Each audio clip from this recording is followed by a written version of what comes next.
Assalamu alaikum everyone, welcome to my another short video today. So viewers, আজকে আমি আমার ল্যাপটপে হচ্ছে RAM এক্সটেন্ড করেছি। তো এখন 8GB সাথে এক্সট্রা 16GB এর আরেকটা RAM লাগানো হয়েছে। এটা হচ্ছে DDR5 এর 16GB 4800 MHz এর। এটা হচ্ছে Corsair ব্র্যান্ডের DDR5 এর RAM। সো এখন 8GB সাথে এক্সট্রা 16GB লাগানোর পর টোটাল হয়ে যাবে হলো 24GB। আর সাথে আরও আপগ্রেড করেছি আমি এক্সট্রা 1TB SSD। এটা হচ্ছে টুইনমসের।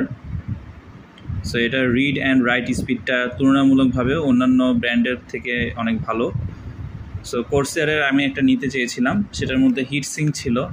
তো হিটসিঙ্ক ছাড়াটা আমি নেওয়ার ট্রাই করেছি, যেহেতু ল্যাপটপে হিটসিঙ্কটা সাপোর্ট নাও করতে পারে, সেজন্য টুইনমসের এটা ট্রাই করা। তো এটা রিড রাইট স্পিড তুলনামূলক অনেক ভালো। আর এগুলোর প্রাইস আপনাদেরকে আমি দেখিয়ে দিই, তাহলে আপনাদের অনেক হেল্প হবে। রায়ান্স থেকে নেওয়া হয়েছে, আপনারা চাইলে যে কোনো ব্র্যান্ড থেকে নিতে পারেন। সো টোটাল প্রাইস আমার পড়েছে ডিসকাউন্টের পরে। র্যামের প্রাইস ছিল 6300, আর স্টোরেজের প্রাইস ছিল SSD যেটা 1TB, এটার প্রাইস পড়েছে 7400। তো টোটাল 13700 টাকার আপগ্রেড করা হলো। আমার Asus tough gaming laptop. So এটার আমি এখন আপনাদেরকে একটু টাস্ক ম্যানেজার থেকে দেখিয়ে দিচ্ছি।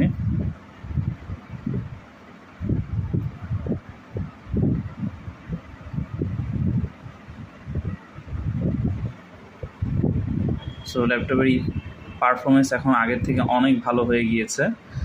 8GB খুব এনাফ ছিল, কিন্তু গেমিংয়ের জন্য আপনাদের মাস্ট র্যামটা অ্যাটলিস্ট 16GB করা উচিত। সো আমি একবারে 24GB র্যাম আপগ্রেড করে ফেলেছি। সো এখন এখানে অনেক ভালো ভালো গেম আমি ভালো FPS-এ খেলতে পারছি। সো আমি যদি পারফরমেন্সে যাই, এটা হচ্ছে আমার র্যামের, দেখতে পাচ্ছেন আপনারা 23.8GB, আর ডিস্ক এখানে দুইটা লাগানো আছে। সো এখন আমার ল্যাপটপে অনেকগুলো গেম আমি একসাথে খেলতে পারছি, যেহেতু 1TB SSD আছে। সেখানে পাবজি দেখা যাচ্ছে, এখানে হচ্ছে ভ্যালোরেন্ট, অ্যান্ড তারপর আরও অনেক ভালো ভালো গেম আপনারা খেলতে পারবেন। সো এখানে টোটাল 3টা হার্ড ড্রাইভ এখন চলে এসেছে। 3টা ড্রাইভ এখন এখানে আপনারা দেখতে পাচ্ছেন।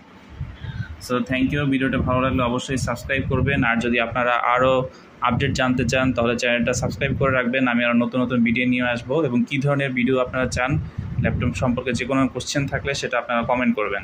থ্যাংক ইউ সবাইকে।